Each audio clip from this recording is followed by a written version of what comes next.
Hi, readers, and welcome to week 17, day 5 of Bible in a Year Live, Tanakh Project. Today, we're diving back in to 2 Kings chapters 20 and 21 from the Complete Jewish Bible, and it's going to be a ride full of reflection, revelation, and real life lessons. In chapter 20, we witness King Hezekiah's heartfelt prayer and miraculous healing, a powerful reminder that God hears us even in our darkest moments. But then, chapter 21 takes a sharp turn as we meet King Manasseh, whose reign is marked by rebellion and idolatry, showing us just how far a nation can drift when it loses sight of God. So grab your headphones, open your heart, and let's explore these chapters together. There's wisdom here for every season of life, and you won't want to miss it. So let's begin. Malachim Bet, 2 Kings, chapter 20. Around this time, Hezekiah became ill to the point of death. Yeshayahu, the prophet, the son of Amatz, came and said to him, "Here is what Adonai says. Put your house in order, because you are going to die. You will not live." Hiskiyahu turned his face towards the wall and prayed to Adonai. "I plead with you, Adonai. Remember now how I lived before you truly and wholeheartedly, and how I have done what you see as good." And he cried bitter tears because Yeshayahu had left the city's middle courtyard. The word of Adonai came to him, "Go back and tell Yizkiyahu, the prince of my people, that this is what Adonai, the God of David your ancestor, says. I have heard your prayer and seen your tears, and I will heal you. On the third day, you are to go up to the house of Adonai. I will add 15 years to your life. Also, I will rescue you and this city from the power of the king of Ashur. I will defend this city for my own sake and for my servant David's sake."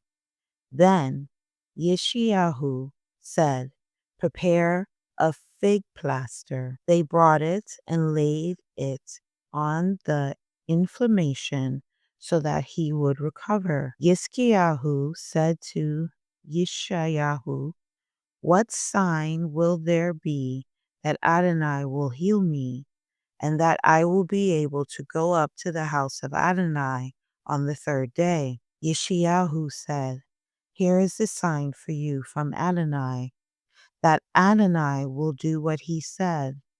Do you want the shadow of the sundial to go forward 10 intervals or backward 10 intervals?" Yizkiyahu answered, "It's easy for the shadow to go down 10 intervals. No, let the shadow return backward 10 intervals." Yeshayahu called out to Adonai, and he brought the shadow on the sundial of Ashez 10 interval backward after it had gone down that far.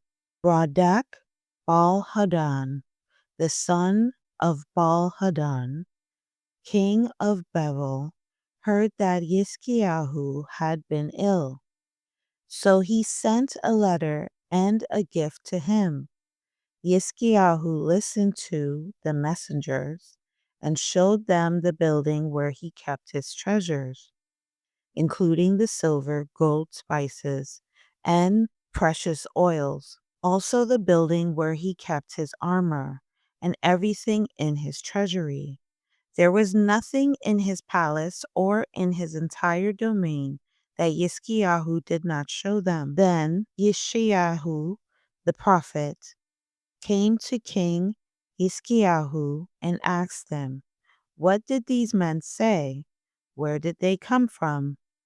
Hiskiyahu answered, "They came from a distant country, Bevel."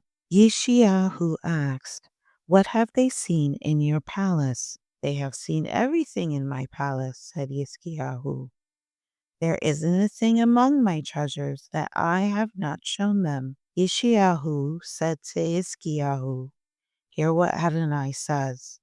The day will come when everything in your palace, along with everything your ancestors stored up until today, will be carried off to Bevel. Nothing will be left, says Adonai. They will carry off some of your descendants, your own offspring, and they will be made eunuchs serving in the palace of the king of Bevel." Yizkiyahu said to Yeshayahu, "The word of Adonai which you have just told me is good." He thought, "Isn't it though? If peace and truth continue at least through my lifetime?" Other activities of Yizkiyahu, his power, and how he built the pool and aqueduct to bring water into the city are recorded in the annals of the kings of Yehuda. Then Yizkiyahu slept with his ancestors, and Manasseh, his son, took his place as king. Chapter 21. Manasseh was 12 years old when he began his reign, and he ruled 55 years in Jerusalem. His mother's name was Hephzibah. He did what was evil from Adonai's perspective, following the disgusting practices of the nations whom Adonai had expelled ahead of the people of Israel.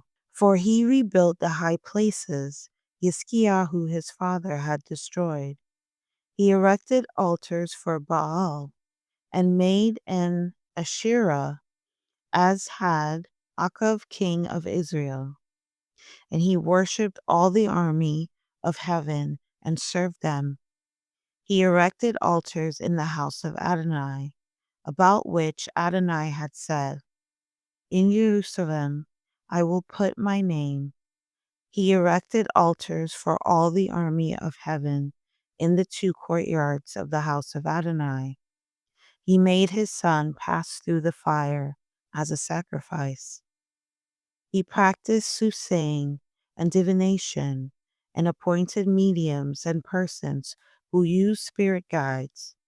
He did much that was evil from Adonai's perspective, thus provoking him to anger. He set the carved image for the Asherah he had made in the house concerning which Adonai had told David and Shlomo his son. "In this house and in Jerusalem, which I have chosen out of all the tribes of Israel, I will put my name forever. Also, I will not have the feet of Israel wander any longer out of the land which I gave their ancestors. If only they will take heed to obey every order I have given them and live in accordance with all the Torah that my servant Moshe ordered them to obey." But they did not take heed, and Manasseh misled them into doing even worse things than the nations Adonai had destroyed ahead of the people of Israel. Adonai spoke this message through his servants, the prophets. "Because Manasseh, king of Yehuda, has done these disgusting things, because he had done things more wicked than anything the Emori, who were there before him, did. Also, because with his idols he made Yehuda sin. Therefore, here is what Adonai, the God of Israel, says. I am going to bring such calamity on Jerusalem and Yehuda that the ears of all who hear of it will tingle. I will measure Jerusalem with the same measuring cord that I use over Shamron, the same plumb line as for the house of Akev. I will scour Jerusalem clean just as one scours a plate, scouring it and then turning it upside down. I will abandon the remnants of my heritage, delivering them into the power of their enemies. They will become prey and plunder for all their enemies, because they have done what is evil from my perspective and have provoked me to anger from the day their ancestors came out of Egypt to this very day. Moreover, Manasseh shed so much innocent blood that he flooded Jerusalem from one end to the other. This in addition to his sin through which he caused Yehuda to sin by doing what is evil from Adonai's perspective. Other activities of Manasseh, all his accomplishments, and the sin he committed are recorded in the annals of the kings of Yehuda.